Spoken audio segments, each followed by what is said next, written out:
Hey West Village family, Chris here with our weekly church family update. As I film this marks the midpoint of what is known as the Passion Week, the week of events that led up to the death, the burial, and the resurrection of Jesus. This is the high point of the Christian calendar, and this is the center of God's redemptive story for all of humanity. And yet it feels this year, more than any other year, the party is being dampened. The COVID situation seems to be like a wet blanket on our celebration. And in many ways, it is that. But friends, can I remind you that on the first Good Friday, Jesus' followers, they didn't think that it was a good day. In fact, they thought all was lost.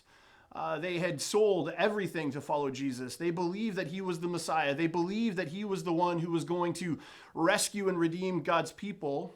And yet there he was, hanging on a cross. There he was, breathing his last breath. There he was, his dead body being buried in a tomb. At this point, were they thinking that God had won? No. At best, they thought God had lost. At worst, some of them probably likely thought that Jesus was a fraud. Questions like, God, where are you? God, what are you doing?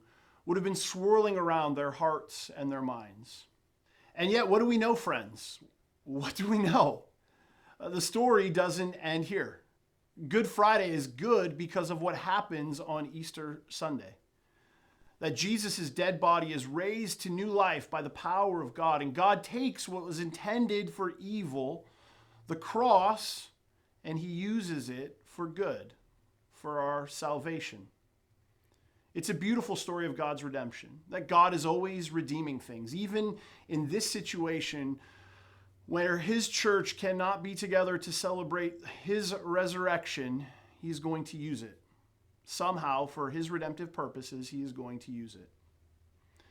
And let me just say, while I would give anything for us to be able to be together, we have seen God at work in and through his church using this season for his redemption. We have had families who have set aside extra money for families that have had less. In one instance specifically, we had a family who had their income cut by 30%. They didn't have enough money to make ends meet. And there was another family who had excess, who have not been impacted by this crisis, and they were able to buy extra groceries and allow the family in need to get through the month. We had an elderly lady in her 70s from the community who was displaced and vulnerable. She was in need of help. And a family in our church had a basement suite that was available and had given it to her rent-free for a month and then negotiated a very affordable rent going forward, while others in the church have been helping this woman move, get groceries, and are working to help her find employment. It's so amazing. Even just the need for us to have a stronger online presence and put out content online has led to Jesus being known in greater ways.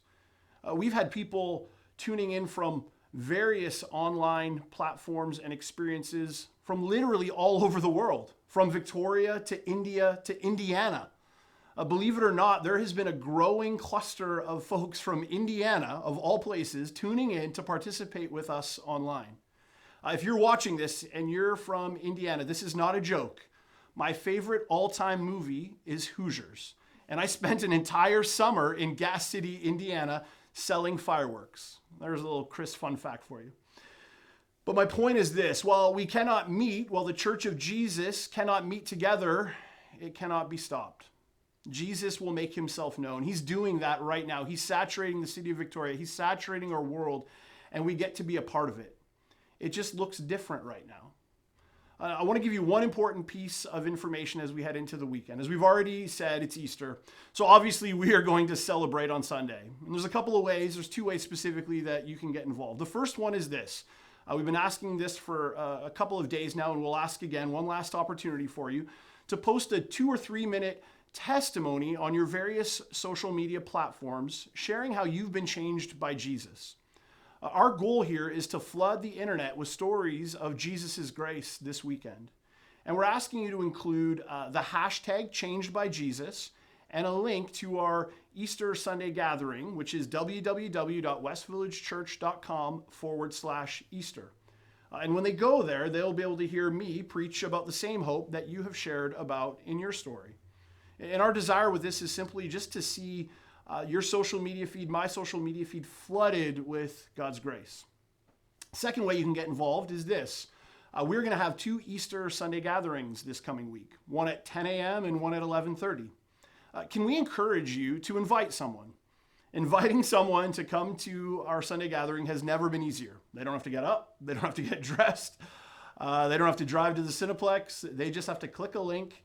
And from what we have been seeing, people are willing to watch. There's no pressure. They're in their homes. And the question I'm asking myself right now is how many people are watching online from their home and they're actually hearing about and meeting Jesus? And this might be a way that Jesus wants to reach many people. How many of these people, when this all slows down and we're able to meet in person again, will actually want to come and hear more about Jesus because you shared this with them? What might God do?